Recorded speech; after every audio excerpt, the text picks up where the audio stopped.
दोस्तों फिल्म तड़प जो शुरू में तो आपको बकवास लगेगी, लेकिन जब फिल्म का सेकंड हाफ गुजरेगा आप कहेंगे ये तो बहुत ज्यादा बकवास है। मजाक कर रहा हूँ। खैर मूवी का डायरेक्टर कहता तो यही है कि ये एक शिवा नामी लड़के की सच्ची स्टोरी है, जिसमें लड़का प्यार में अंधा काना लूला लंगड़ा पागल हो जाता है। आपको फिल्म देखने की जरूरत नहीं, ये वीडियो देखें, टाइम भी बच जाएगा और चस भी आ जाएगी। खैर आगाज एक लड़के से होता है जो फुल डरा होता है और जाके अपने घर में घुस जाता है, और उसी टाइम आ जाता है फिल्म का हीरो ईशा, जो नाम लड़के का कम लड़की का ज्यादा लग रहा है, पुष्पा की तरह। पुष्पा नाम सुन के फ्लावर समझे क्या? फायर है। ये सुनील शेट्टी का बेटा अहन शेट्टी है, जिसकी एंट्री उसकी पहली फिल्म में इस तरह करवाई जाती है कि दरवाजे में मुक्का मार के छेद करवाया जाता है। लेकिन एक मिनट, आप साफ देख सकते हैं कि हाथ के बराबर तकरीबन छेद होता है, लेकिन अगले ही व्यू में इतना बड़ा हो जाता है। कैसे? अब यहाँ भी देखो कि रॉन्ग हैंड साइड पे मोटरसाइकिल चला रहा है। डायरेक्टर यार ख्याल रखा करो, तुझे क्या प्रॉब्लम है? और मजे की बात, हाथ छोड़ के मोटरसाइकिल पहाड़ी इलाकों में खुद ब खुद मोड़ काट रही है, खुद ब खुद गाड़ियों से बच रही है। वाह! इसके बाद पुलिस इसको थाने ले आती है, लेकिन इसके खिलाफ कोई एफआईआर नहीं होती, क्योंकि जिसको इसने मारा होता है उसके नेता ने कहा होता है कि पुलिस को बीच में नहीं लाना। फिर ईशा का एक डैडी भी होता है, जो असल में इसका डैडी नहीं होता है। डैडी ने बचपन में ईशा को गोद लिया होता है। डैडी का नाम ही डैडी होता है, उसको सारा पेंडी डैडी कहता है, हालांकि कहना डड्डू चाहिए।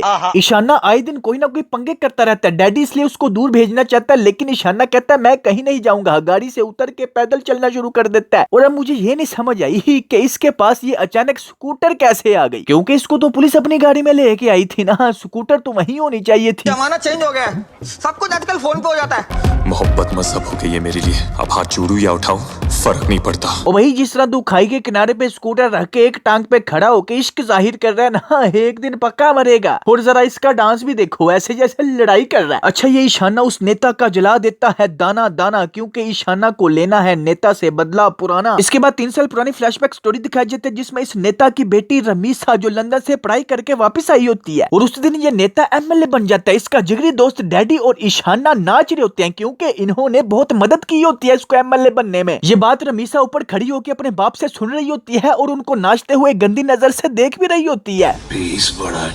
फिर ये रात को एमएलए के साथ खाना खा रहे होते हैं कि अचानक लाइट चली जाती है। ईशाना को एमएलए कहता है अम्मा अंधेरे में फिर से मोमबत्ती और वो माचिस ढूंढने लग गई होंगी। एक बार पहले भी गिर चुकी है, जरा संभाल के लेके बेटा। जा। अभी आपने गौर से सुन लिया, अब आगे देखो। अभी अंदर जाता है और रमीसा को दादी समझ के उठा लेता है, पर क्यों? अगर वो सो रही थी तो उसको सोने दो ना, वो कौन सा भाग रही है। अब आप सोच रहे होंगे कि रमीसा शोर क्यों नहीं मचा रही, इसका पता आपको एंड पे लगेगा। इसके बाद क्या, उसी टाइम लाइट आ जाती है और ये दोनों शोर करते हैं। ऊपर से दादी आ जाती है और कहती है आओ खाना खा लो। अगले दिन ये एमएलए के घर किताबों के साथ छेड़छाड़ कर रहे होते हैं कि ऊपर से रमीसा आ जाती है, किताबों की हेडिंग से इसको प्यार का पैगाम देती है। लेकिन ईशाना गांव का लड़का ये उसको सीरियस नहीं लेता है, पर रमीसा फुल सीरियस होती है।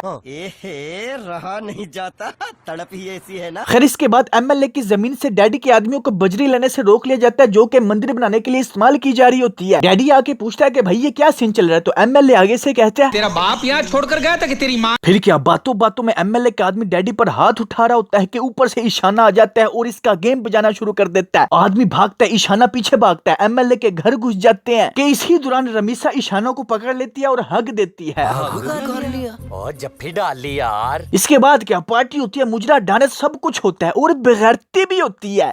समझ रहे हो आप?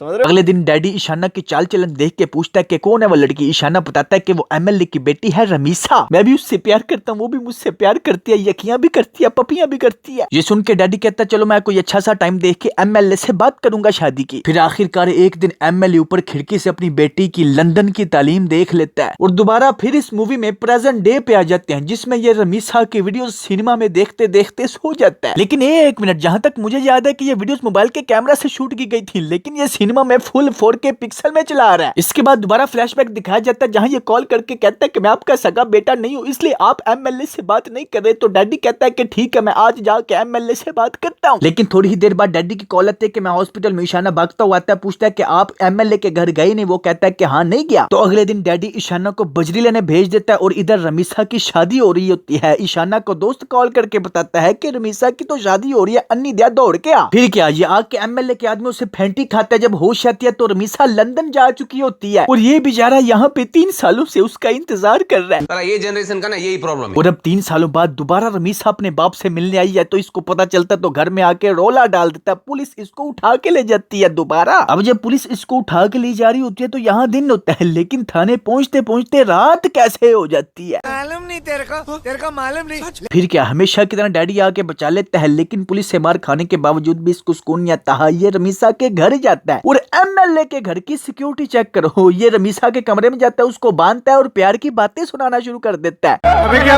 येड़ा है क्या? जब ये उसको खोलता है तो रमीसा भी कहती है मेरी जबरदस्ती शादी हुई थी, मैं भी 3 सालों से तड़प रही हूँ, लेकिन अब हमें मूव ऑन करना चाहिए। लेकिन ये नहीं मानता, रमीसा को जबरदस्ती लेके जा रहा होता है कि ऊपर से डैडी आ जाता है और कहता है कि इसकी शक्ल देख, ये तुम्हारे साथ जाना चाहती है, ये प्यार नहीं जबरदस्ती है। वो छोड़ देता है और चले जाते हैं वापस। घर जाके डैडी ईशाना को कमरे में बंद कर देता है। उसका दोस्त कहता है कि आप गलत कर रहे हैं, उसको उसका प्यार मिलना चाहिए। तो ये सुन के डैडी कहते हैं अबे अन्नी दिया, कौन सा प्यार, तुझे सच पता भी है क्या? उस दिन जब ईशाना ने मुझे एमएलए के घर भेजा तो मैं गया था, लेकिन जाके मैंने क्या सुना कि रमीसा अपने बाप से प्यार की भीख मांग रही है, लेकिन वो प्यार ईशाना नहीं अनुराग होता है जो लंदन में होता है। शाबाश बेटा, यानी अब जाके समझ आई कि ये रमीसा 2 नंबर लड़कियां उधर लंदन में अपने बॉयफ्रेंड के साथ बगैर शादी के यकियां लगाती थी, और जब यहाँ पे आई तो सोचा यहाँ पे तो लंदन वाला माहौल ही नहीं, यहाँ पे किसके साथ बगैरती लगाऊं। बेवकूफी का कोई इलाज ही नहीं। तो इसने ईशाना को अपने प्यार के चुंगल में फंसा के सिर्फ इस्तेमाल किया। यही बात सोचते सोचते डैडी का एक्सीडेंट हुआ था और फिर अगले दिन दोबारा रमीसा के पास डैडी गया था। वहाँ पे रमीसा ने डैडी को बताया कि मैं तो उसके साथ टाइम पास कर रही थी, उसने प्यार समझ लिया, तो इसमें मेरी क्या गलती है। बात तो सही है। इसके बाद दोबारा प्रेजेंट डे दिखाया जाता है जहां रमीसा का बाप उसको आके कहता है कि तुमने ईशाना के साथ अच्छा नहीं किया, मैंने तुम्हें उसके साथ देख लिया था। इसका बाप इसको चपेट भी मारता है क्योंकि ये अच्छा आदमी होता है, लेकिन ये अच्छी नहीं होती। ये उल्टा ईशाना को मरवाने की सुपारी देती है और ये लड़का ईशाना को मारते मारते कहता है कि तुम्हारी रमीसा ने ही मुझे तुम्हें मारने के लिए कहा है, और अचानक उसी की कॉल आ जाती है जिससे ईशाना को फुल यकीन हो जाता है कि बहन जिससे मैं इतना प्यार करता था उसने मेरे साथ इतना बड़ा खिलवाड़ किया, धोखा दिया है तुमने मुझे। अब क्या पहुंच जाता है रमीसा के पास और पूछता है कि ऐसा तुमने क्यों किया। ये रमीसा को मारने के लिए उसका गला दबाता है, लेकिन कहते हैं कि मैं तुम्हें कैसे मार सकता हूँ, मैं तुमसे प्यार करता हूँ। मेरी स्टोरी मुकम्मल ना हुई तो क्या, मशहूर बहुत होगी। और ये कहते कहते मर जाता है। मारो